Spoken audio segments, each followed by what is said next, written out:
सोलापूर जिल्हा मध्यवर्ती बँकेच्या सभागृहात सहकार मंत्री सुभाष देशमुख यांच्या अध्यक्षतेखाली माध्यमिक आणि प्राथमिक शिक्षक संघटनेच्या पदाधिकाऱ्यांची बैठक झाली। शिक्षक संघटनांच्या पदाधिकाऱ्यांनी यावेळी तक्रारींचा पाढा सहकार मंत्र्यांसमोर वाचला।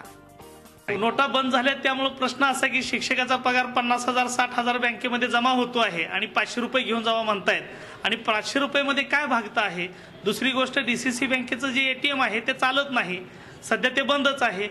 दुसऱ्या एटीएम मशीनला बी ते चालत नाही। त्यामुळे प्रश्न असा की खात्यावर पैसे आहेत पण खर्चायला पैसे नाहीत, ही सध्याची वस्तुस्थिती झालेली आहे। शिक्षकांना वैयक्तिक कर्ज असेल, त्याचबरोबर वेगवेगळे ज्या पगारातून कटिंग होतात, कपाती होतात आणि त्याच्यासाठी जे आम्हाला कमिशन द्यावं लागतंय त्याच्या संदर्भामध्ये सुद्धा विषय मांडला गेला।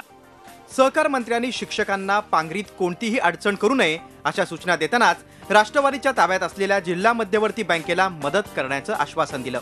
पण राष्ट्रीय बँका या सामान्यांच्या नाहीत असा आरोपही सहकार मंत्र्यांनी केला। त्यांच्या वक्तव्यानं राष्ट्रीयकृत बँकांच्या कारभारावर मात्र प्रश्नचिन्ह उपस्थित झालंय। माझं आव्हान आहे, मी राष्ट्रीयकृत बँका पाहिलेल्या आहेत आणि पाहतोय पण या राष्ट्रीयकृत बँका सामान्य लोकांच्या नाहीत असा माझा स्पष्ट आरोप आहे।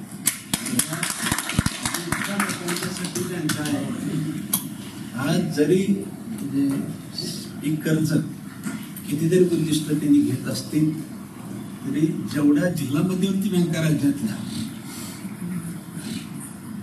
शेतकऱ्यांना पीक कर्ज देतात, शेतकऱ्यांनी ह्या बँका आपल्या वाटतात, तेवढ्या राष्ट्रीयकृत बँका ह्या कदापि आपल्या वाटत नाही। सोलापूर मध्यवर्ती बँकेला अडचणी निर्माण झाल्याचं सांगत मदत करण्यासाठी राज्याच्या अनेक योजनांचे व्यवहार या बँकेतून करण्यात यावेत, यासाठी पंकजा मुंडे यांना विनंती करणार असल्याचंही यावेळी देशमुख म्हणाले।